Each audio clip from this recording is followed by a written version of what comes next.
Halo adik-adik, bertemu kembali di video pembelajaran kimia. Pada video kita kali ini, kita akan membahas salah satu materi terkait dengan reaksi asam basa ya adik-adik, yaitu khususnya reaksi penetralan. Nah adik-adik perlu diketahui bahwa ketika suatu larutan yang bersifat asam dicampurkan dengan suatu larutan yang bersifat basa, maka kedua larutan akan bereaksi ya adik-adik, membentuk suatu senyawa yang bernama garam dan molekul air. Nah bagaimana cara menentukan berapakah zat yang bereaksi antara asam dan basa, serta bagaimana cara menentukan pH dari campuran suatu larutan asam basa? Maka perhatikanlah contoh soal berikut ini. Soal yang pertama, sebanyak 50 ml larutan HCl 0,1 molar direaksikan dengan 20 ml larutan NaOH 0,1 molar. Nilai pH larutan yang terbentuk adalah, nah dimana diketahui di sini bahwa log 4 itu sama dengan 0,6. Jadi dari soal dapat kita ketahui bahwa HCl dilarutkan atau dicampurkan dengan NaOH ya adik-adik. Jadi terjadi reaksi antara HCl dengan NaOH. Langkah yang pertama kita harus lakukan adalah menentukan atau membuat reaksi dari HCl dengan NaOH tersebut. Dari hasil kedua zat tersebut dihasilkan senyawa garam berupa NaCl dan H2O. Nah setelah membuat reaksi ini, kalian cek dulu ya adik-adik, apakah reaksi yang kita buatkan sudah setara atau belum. Jika belum, maka kita perlu menyetarakannya. Reaksi yang saya tuliskan ini sudah setara. Langkah selanjutnya kita tuliskan apa yang diketahui dari soal. Asam klorida atau HCl ini, itu volumenya adalah 500 ml, sedangkan konsentrasinya adalah 0,1 molar. Sedangkan NaOH, volumenya adalah 20 ml dan konsentrasinya 0,1 molar. Kemudian sesuai dengan prinsip stokiometri reaksi kimia bahwa jumlah zat yang bisa kita operasikan itu harus dalam bentuk satuan mol ya adik-adik. Maka kita perlu mencari mol dari kedua zat tersebut. Mol pertama kita cari adalah mol HCl. Untuk mencari mol kita tinggal mengalihkan volume dengan konsentrasi ya adik-adik. Kita kalikan 50 dikali 0,1, maka dihasilkan mol HCl itu adalah 5 milimol. Nah, karena di sini satuannya mililiter ya, maka molnya itu adalah milimol. Langkah selanjutnya adalah kita mencari mol NaOH dengan cara mengalihkan volume NaOH dengan konsentrasinya, yaitu diperoleh 2 milimol ya adik-adik. Nah, mol HCl dan mol NaOH ini merupakan mol mula-mula kedua zat sebelum bereaksi ya. Maka kita isi M itu adalah mula-mula. Mula-mula mol HCl ada 5 milimol, sedangkan mol NaOH yaitu 2 milimol. Kemudian kita mencari berapakah mol HCl yang bereaksi dan berapa mol NaOH yang bereaksi. Nah, di sini dengan menggunakan prinsip reaksi pembatas kita bisa menentukan hal tersebut ya adik-adik. Nah, kita perhatikan koefisien dari kedua zat yang bereaksi. Koefisien HCl 1, koefisien NaOH juga 1. Jadi sama. Karena koefisiennya sama, maka kita cari jumlah mol yang paling sedikit adik-adik. Dari keduanya yang mana yang lebih sedikit? Oke, kita tahu di sini mol NaOH lebih sedikit ya adik-adik, yaitu 2 milimol, maka NaOH lah yang habis bereaksi atau bertindak sebagai pereaksi pembatas. Maka NaOH habis bereaksi sebanyak 2 mol. Jika NaOH yang bereaksi 2 milimol, maka berapakah mol HCl yang bereaksi?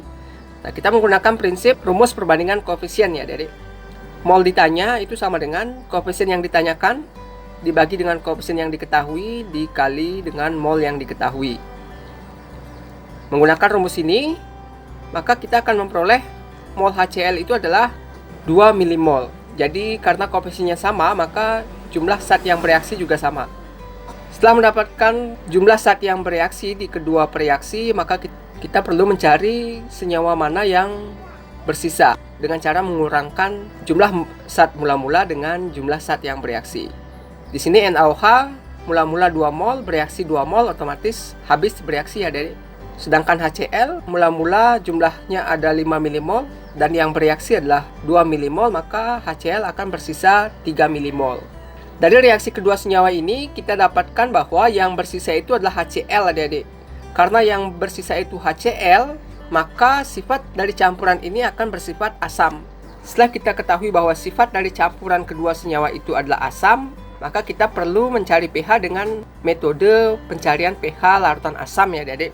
Pertama, kita tentukan dulu karena HCl yang bersisa, kita buatkan reaksi ionisasi dari HCl. HCl terionisasi membentuk ion H positif dan Cl negatif. Nah, tugas kita sekarang mencari berapa mol ion H positif tersebut, karena ini yang mempengaruhi pH. Menggunakan prinsip perbandingan koefisien juga, karena koefisiennya sama-sama 1, maka otomatis molnya juga sama ya. Mol H positif yang dihasilkan dari ionisasi itu sama dengan mol HCl, yaitu 3 milimol. Kemudian, baru kita bisa menentukan konsentrasi dari H positif. Konsentrasi H positif dapat dihitung dengan cara mol H positif dibagi dengan volume. Nah, di sini volume yang digunakan adalah volume total adik-adik. Karena kita mencampurkan dua larutan ya, otomatis volumenya itu akan menjadi gabungan dari masing-masing larutan tersebut. Nah, kita lihat volumenya itu untuk NaOH 20 ml, sedangkan HCl 50 ml.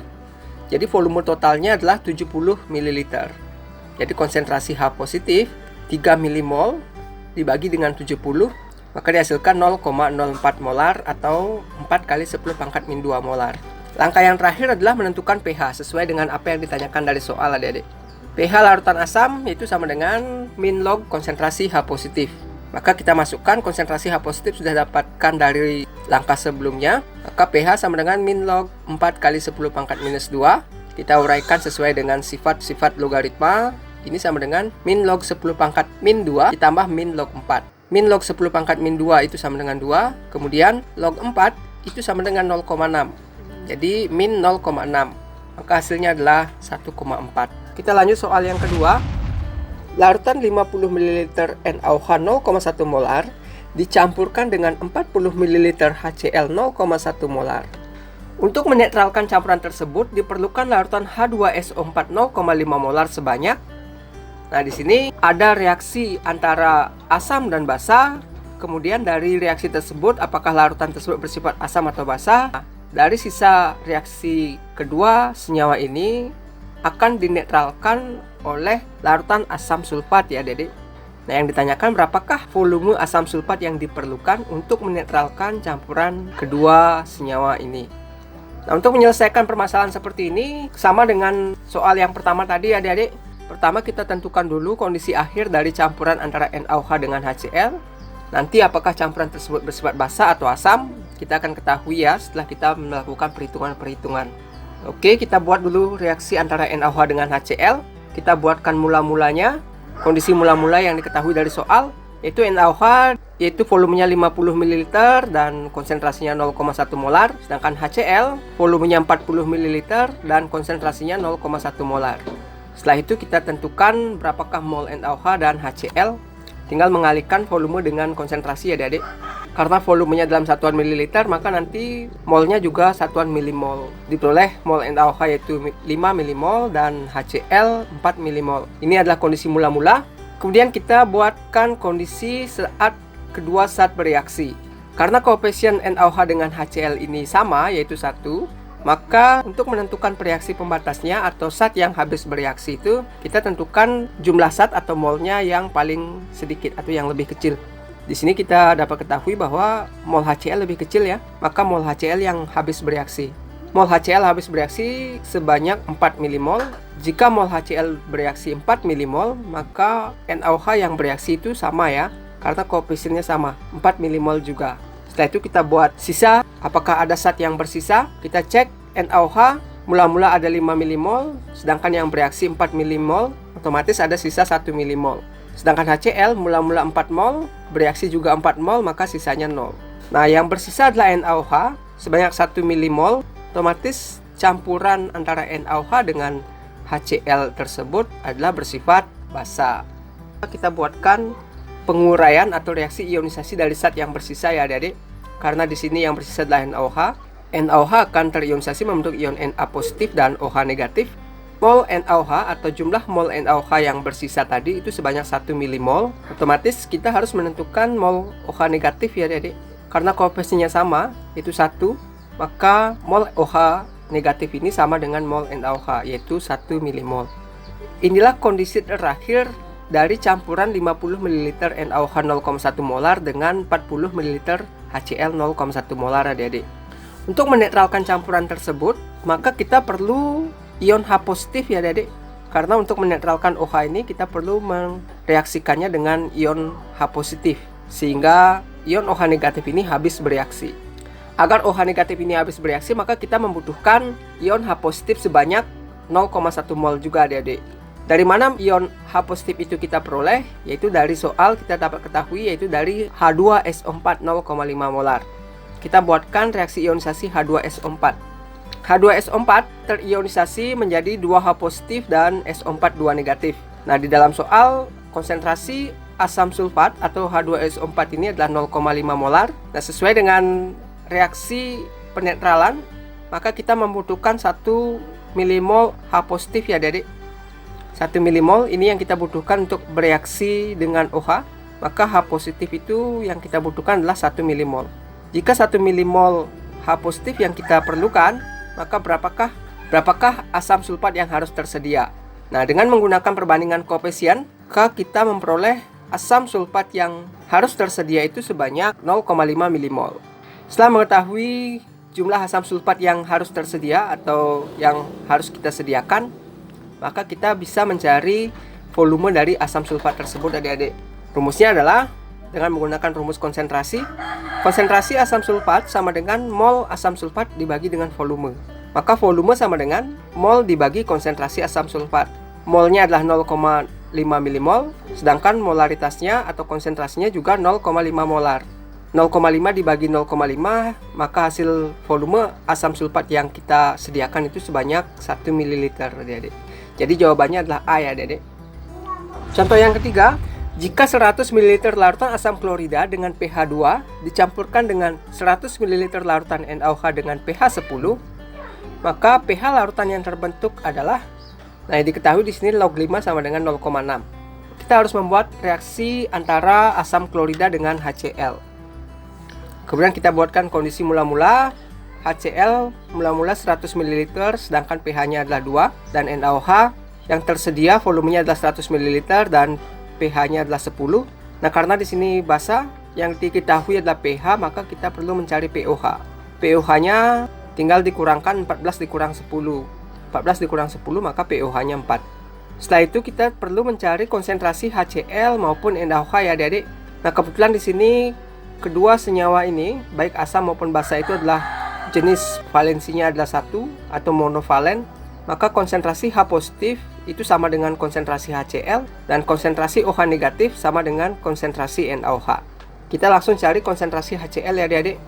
Konsentrasi HCl dapat diperoleh dengan menggunakan pH ini ya adik-adik. Menggunakan rumus pH, di mana rumus pH itu sama dengan pH sama dengan min log H positif. Diketahui pH-nya sama dengan 2 sama dengan min log H positif. Konsentrasi H positif sama dengan 10 pangkat min 2. Baik, konsentrasi HCl sudah kita dapatkan yaitu 10 pangkat min 2. Kemudian kita mencari konsentrasi NaOH. Dengan persamaan pOH, kita akan mendapatkan konsentrasi OH negatif adik-adik. pOH sama dengan min log OH negatif. Diketahui pOH sama dengan 4, maka 4 sama dengan min log konsentrasi OH negatif. Konsentrasi OH negatif sama dengan 10 pangkat min 4. Setelah itu kita masukkan ke kondisi mula-mula ya. Setelah mendapatkan konsentrasi di kedua zat, maka kita perlu mencari molnya adik-adik. Mol HCl tinggal mengalihkan volume dengan konsentrasi 100 dikali 10 pangkat minus 2, yaitu 1 milimol. NaOH 100 ml dikali dengan 10 pangkat min 4 molar, maka diperoleh mol NaOH mula-mula itu adalah 10 pangkat min 2 milimol. Setelah mendapatkan kondisi atau jumlah zat mula-mula, maka kita harus membuatkan berapa jumlah NaOH dan HCl yang bereaksi. Nah, karena di sini koefisiennya sama, maka kita tinggal mencari mol mana yang lebih kecil. Mol NaOH yang lebih kecil ya. Maka ini yang habis bereaksi. Mol NaOH yang bereaksi sebanyak 10 pangkat min 2 milimol, maka mol HCl yang bereaksi juga 10 pangkat min 2 milimol. Setelah itu kita cari sisanya. HCl pada mula-mula terdapat 1 milimol, bereaksi 10 pangkat min 2 milimol, maka yang bersisa adalah 0,99 milimol. Untuk NaOH, mula-mula 10 pangkat min 2 milimol, bereaksi juga 10 pangkat min 2 milimol, maka tidak ada sisa untuk senyawa NaOH tersebut. Karena yang bersisa adalah HCl, maka larutan atau campuran tersebut akan bersifat asam adik-adik. Untuk menentukan pH-nya, kita perlu mencari konsentrasi H positif. Langkahnya pertama kita buatkan reaksi ionisasi zat yang bersisa. Karena yang bersisa adalah HCl, maka HCl terionisasi membentuk H positif dan Cl negatif. Mol HCl yang bersisa adalah 0,99 mmol. Otomatis hasil dari ionisasinya juga sama ya, karena koefisiennya di sini juga sama, maka mol ion H positif juga 0,99 mmol. Maka kita perlu mencari konsentrasi H positif. Konsentrasi H positif sama dengan mol H positif dibagi dengan volume total. Karena ini berupa campuran, maka kita perlu menjumlahkan volumenya ya adik-adik. Volume yang pertama adalah 100 ml dan volume yang kedua juga 100 ml. Kalau kita jumlahkan jadi 200 ml. Kita masukkan mol H positif adalah 0,99 mmol dan volumenya adalah 200 ml. Maka diperoleh konsentrasi H positif itu sebanyak 5 kali 10 pangkat 3 molar adik-adik. Setelah mendapatkan konsentrasi H positif, maka kita perlu mencari pH. pH sama dengan min log konsentrasi H positif. Min log 5 kali 10 pangkat min 3, itu setelah kita operasikan akan mendapatkan 3 min log 5. Log 5 diketahui di soal itu sama dengan 0,6. Maka kita tinggal mengurangkan 3 min 0,6 yaitu 2,4. Maka pH dari campuran tersebut adalah 2,4 adik-adik.